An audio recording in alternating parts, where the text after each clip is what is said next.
Are you a recent college graduate looking to purchase your first property? Maybe you're going to house hack it and make some income, or maybe you're actually doing a career transition and you're starting from the beginning and want to take advantage of loans that can actually offer you no money down options. Well, my name is Ariel Herrera with the AnalyticsAriel channel, where we bridge the gap between real estate and technology. In this video, I'm going to explain why the USDA loan is a great option and actually dive into what resources you could tap into to analyze what areas are the best for this loan and also how to meet the income eligibility requirements. If this is the kind of content then please subscribe to our channel to get the latest on news, technology, and how they relate to real estate. As well, like this content if you want to see more like it. All right, let's get started.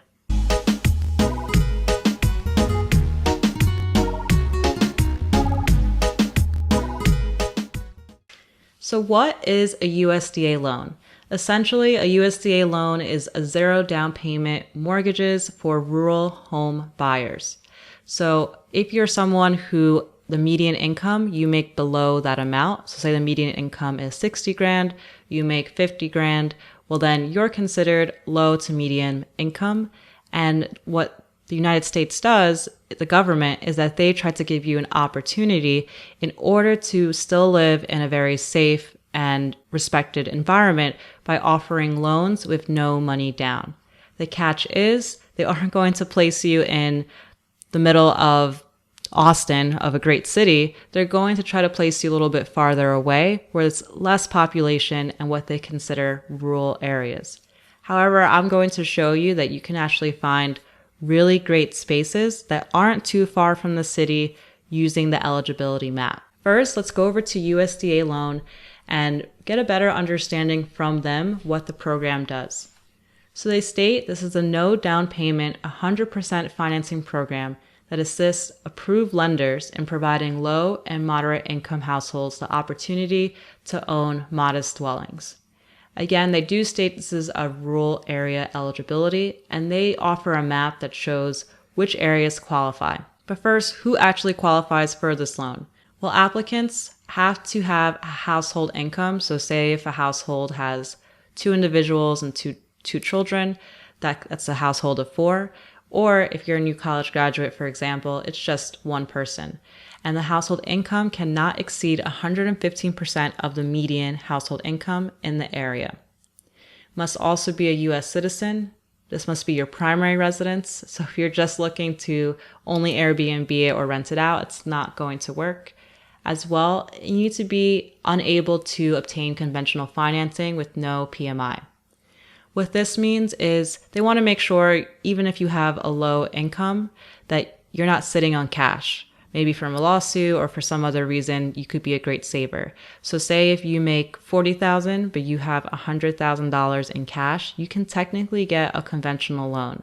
Therefore, this loan really isn't geared towards you. And what properties are actually eligible? So they must be in a rural area, but they can be many different types of properties. It could be a single family, a condo, manufactured. So it really provides lots of options. And what are some other qualifications? There must be 1 year history of income, assets, credit score is reviewed, as well as debt. Now let's go to the USDA eligibility site. And if we click single family housing guaranteed on the left-hand side, it's going to bring us to the property eligibility section. We can click accept. And now we can actually use this map to see what areas qualify for this no money down loan. I'm going to focus in on Florida. As we could see here for Florida, anything that's in a shaded beige color means it's not qualified for the loan because it has higher population, which means it's likely close to a city. We could see down at the bottom that all of the Everglades, Miami, Fort Lauderdale, Palm Beach, they're not considered rural, which makes a lot of sense. This also goes along the left-hand side on the west of Tampa, Sarasota, Cape Coral, Jacksonville, Orlando, and Tallahassee. Now, even though there's a lot of shaded beige, there are pockets within these areas that actually are eligible. So if we zoom in on the Tampa area, we could see Tampa in this section right here. On the left-hand side are the broader Tampa metropolitan areas, Clearwater and St. Pete. However, right here, we see there's a whole gap that's considered rural. And this is where I believe has a lot of opportunity, at least for the Tampa area. We could see Apollo Beach and Ruskin are two different towns that are considered rural. I know Apollo Beach pretty well. It's a really nice area.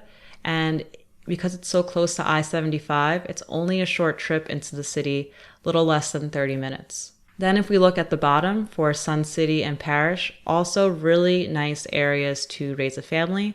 Definitely you'll see a little bit more of the farm life, but what's really cool is that you are so close to St. Pete and to beaches like Anna Maria. Even though this is considered rural, it is building up fast, so I do expect these will be ineligible within the next 5 years, and to take advantage of that now would be a really great benefit. Now, other things to look at, not just focusing on one single city, but also connections of cities. So we see Tampa connects to Orlando through this highway called I-4. Orlando's a very populous city, has a lot going on as well as employment in the entertainment space. We see there's cities like Plant City and Lakeland that are ineligible, but if we zoom in a little bit more, we could see that on I-4 there are some other areas that are not shaded and could potentially be really great properties to live in and then after a year potentially rent out,